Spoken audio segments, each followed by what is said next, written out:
Hola amigo, amiga televidente, en esta oportunidad vamos a traer una palabra en el Salmo 32 para hablar sobre cómo podemos obtener la felicidad completa, duradera, la felicidad verdadera, y ella solo se obtiene a través de Dios, a través del perdón de Dios. Por eso este salmo se titula La dicha del perdón, o la felicidad de haber recibido el perdón de Dios. Y dice el versículo 1: Bienaventurado aquel cuya transgresión ha sido perdonada y cubierto su pecado. Bienaventurado el hombre a quien Jehová no culpa de iniquidad y en cuyo espíritu no hay engaño. Porque todas las personas quieren ser felices, todos queremos ser felices, las personas van buscando la felicidad. Sabemos que las cosas materiales, el dinero, el éxito, no nos proporcionan una felicidad verdadera. Los placeres temporales que el mundo ofrece pueden ayudarnos a olvidarnos por un momento de los problemas, pero no proporcionan una felicidad completa, duradera. Pero nosotros hemos descubierto que para ser felices, los creyentes, los que tenemos a Dios, los que buscamos a Dios, hemos descubierto que para ser felices, primero que nada, tenemos que ser perdonados de todos nuestros pecados. Y solo Cristo tiene el poder de perdonarnos. Ninguna persona en este mundo puede perdonar pecados. Por eso las personas en el mundo dicen que la felicidad son pequeños momentos, porque quizás no han buscado el perdón de Dios. También para ser feliz es necesario haber sido perdonados. ¿Por qué? Porque también para ser feliz es necesario haber sido liberados del temor a la muerte, o sea, tener fe en la vida eterna, porque muchas personas le tienen miedo a la muerte porque no saben, desconocen qué es lo que hay después de la muerte. Pero nosotros sí lo sabemos, tenemos fe en la vida eterna, sabemos por fe a dónde vamos a ir. Entonces, si fuimos perdonados, si ya no tenemos miedo a la muerte, es necesario también para ser feliz caminar con Dios, confiar en Dios, depender de Dios. Aunque también debo decir que ser feliz no significa estar exonerado de toda lucha, prueba, de todo problema, sino saber que a pesar de todo lo que pasemos, Dios siempre está con nosotros. Entonces no tenemos nada que temer. Entonces, para ser feliz, bienaventurado, como dice acá, es necesario buscar a Dios. Y una vez que lo encontramos, vivir con Él y para Él. Dice el versículo 5: Mi pecado te declaré y no encubrí mi iniquidad. Dije, confesaré mis transgresiones a Jehová, y tú perdonaste la maldad de mi pecado. Porque cuando nosotros todavía no conocemos a Dios, vamos cargando sobre nuestros hombros, sobre nuestras espaldas, con un gran peso, una mochila muy pesada, que son las cargas del pecado. Y antes de conocer a Dios, no nos damos cuenta de que llevamos esa carga. Recién cuando venimos a Dios, cuando conocemos a Dios, somos conscientes de eso. ¿Por qué? Porque recibimos el Espíritu Santo, porque antes estábamos muertos espiritualmente, dice la palabra de Dios. Pero Jesús nos dio vida cuando estábamos muertos en nuestros delitos y pecados. Porque aunque por la conciencia todas las personas saben lo que está bien y lo que está mal, pero a Jesús, como Salvador del hombre pecador, Dios lo revela a quien Él quiere. El hombre solo puede conocer a Dios en la medida en que Dios quiera revelarse a Él.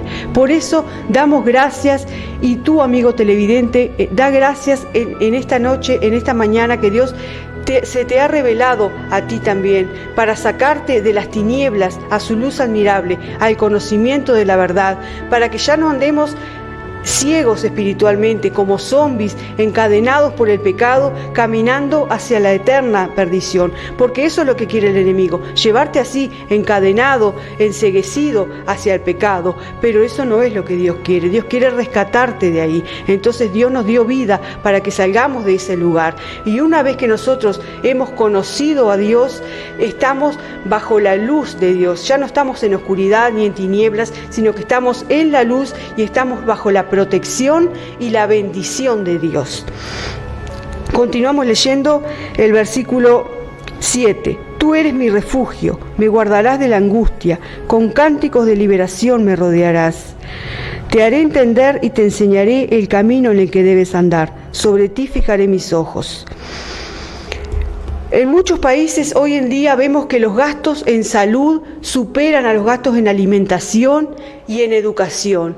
Es impresionante la demanda en salud que hay, con hospitales y mutualistas siempre llenos, saturados, falta de personal de salud, espera de meses para ver un especialista, o vamos a una urgencia y tenemos que esperar durante horas a que nos atiendan. Y todo eso es el reflejo de que el ser humano se siente mal, se siente agobiado, lleno de problemas, lleno de enfermedades, lleno de dificultades y no sabe qué hacer, no tiene a quién recurrir. Pero Jesús nos dijo: venid a mí todos los que estéis trabajados y cargados, y yo os haré descansar, y hallaréis descanso para vuestras almas, porque mi yugo es fácil y ligera mi carga. Es decir, que con Jesús no tenemos carga, no tenemos el yugo del mundo que nos proporciona el diablo, sino que Jesús nos hace descansar, nos invita a venir a Él para descansar. Solo tenemos que clamar a Él, doblar nuestras rodillas y pedirle y confiar en Dios. Dice el versículo 8: te haré entender y te enseñaré el camino en que debes andar. Sobre ti fijaré mis ojos. Acá es el Espíritu Santo, es Dios mismo quien nos habla. Y dice que Dios puso sus ojos sobre nosotros, puso sus ojos sobre mí, como está poniendo sus ojos sobre ti en este momento. Porque Dios no mira lo que el mundo mira, no elige lo que el mundo elige. Y dice la palabra que Dios escogió lo débil, lo necio, lo vil y lo menospreciado de este mundo, para que nadie se jacte en su presencia, para que el que se gloríe, gloríese en el Señor. Porque muchos se glorían y se jactan de sí mismos, son vanidosos, son orgullosos, por eso Dios los resiste.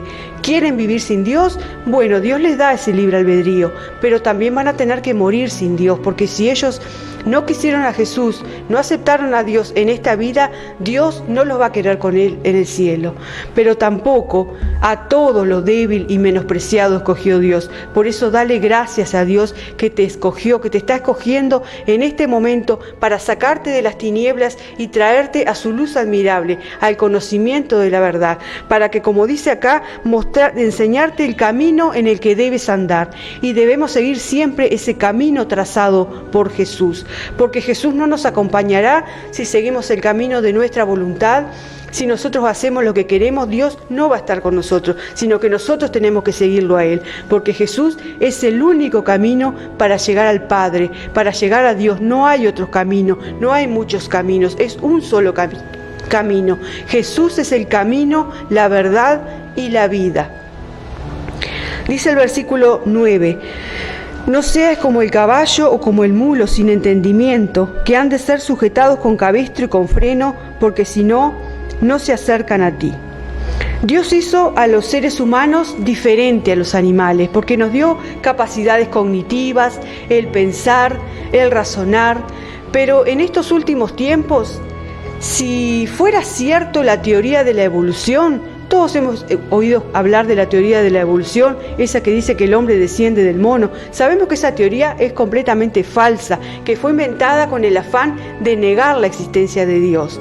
Entonces, si fuera cierta esa teoría, que no es cierta porque todavía no se ha podido comprobar ninguna evolución en ninguna especie. El hombre hace miles de años era hombre, no era mono, no era otra cosa.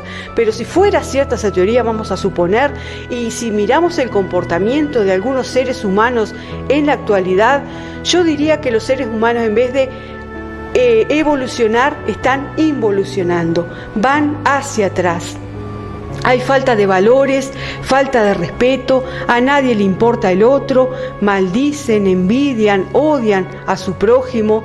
Hay un accidente y en lugar de socorrer a las víctimas, le roban las pertenencias al que está tirado, roban por nada, matan aún a su propia familia, a los ancianitos los meten en un hogar de ancianos y muchas veces, a veces no hay más remedio porque no hay quien los cuide, pero a veces los depositan ahí y ni siquiera los van a visitar. Es impresionante si seguimos hablando de las maldades que cometen los seres humanos contra su prójimo, porque son como animales irracionales, muchos de ellos, sin entendimiento. Pero nosotros, una vez que venimos a Dios, que conocemos a Dios, que conocemos sus mandamientos, ya no debemos ser así, sino que tenemos que dar un buen testimonio. Tenemos que ser amables, serviciales, solidarios, respetuosos con todas las personas, cumpliendo los mandamientos del Señor. El primer mandamiento es amar a Dios sobre todas las cosas.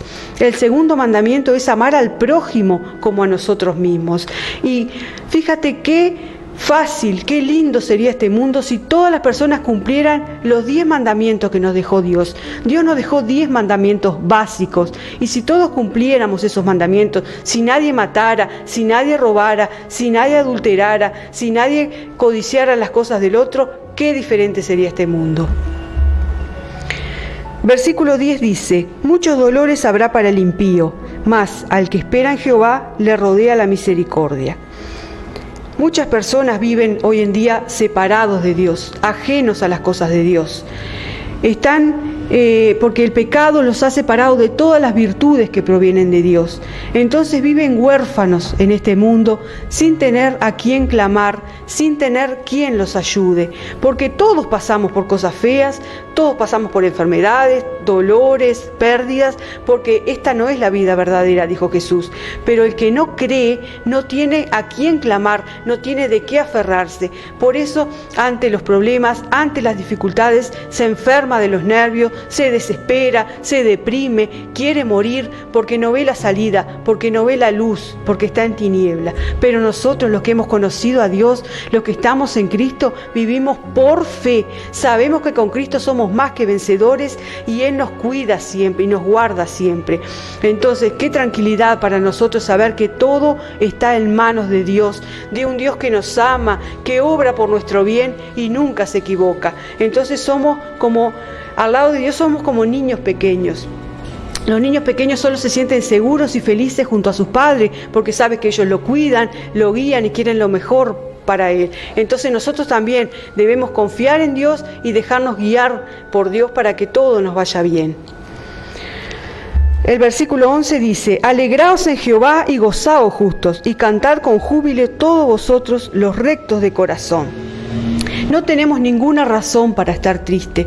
Dios nos sacó de ahí, de la tristeza, de la amargura, de la depresión. Por supuesto que pasamos luchas, pruebas, tribulaciones, pero sabemos que son pasajeras y que Dios está siempre con nosotros. Y así como nos sacó de otra, nos va a sacar también en esta oportunidad. Confiamos en Dios, tenemos esa fe en Dios. No tenemos ninguna razón para estar tristes. Dios nos rescató de esa tristeza, de esa amargura. Tenemos una esperanza que el mundo no tiene. Tenemos promesa de que enjugará toda lágrima de nuestros ojos. Entonces tenemos que estar alegres y gozosos, porque el tiempo de nuestra redención está cerca. Alaba a Dios, adóralo, glorifícate, glorifica a Dios, preocúpate solamente por esto, como dice acá, por tener un corazón recto delante de Dios, en santidad y en obediencia, esperando a Dios, en Dios, porque pronto, muy pronto, todos los creyentes que amamos a Dios y que lo buscamos, estaremos en el cielo celebrando las bodas del Cordero. Y si tú no sabes todavía qué es esto de las bodas del Cordero, nunca has oído hablar sobre la venida de Cristo, que Cristo viene, o quizás sí, ya has oído hablar que Cristo viene, alguna vez te congregaste en alguna iglesia y hoy por distintos motivos estás apartado del Señor, te invitamos a que vengas y que puedas conocer a Dios. Todos tenemos que conocer a Dios. El que no conoce a Dios, ven a Cristo, porque el Señor tiene promesas maravillosas para cada uno de nosotros. El Señor nos promete la salvación de nuestra alma. Esa es la promesa mayor que tiene el Señor, salvarnos nuestra alma. Pero además, mientras estemos todavía en esta tierra, el Señor te promete bendecirte, ayudarte, guiarte, acompañarte, cuidarte, sanarte, restaurar completamente tu vida y reconciliarte con Él si aún no lo has hecho. Entonces ven al ministerio de restauración, Jesús te ama. Ahí encontrarás la paz y el gozo que el mundo no te puede dar.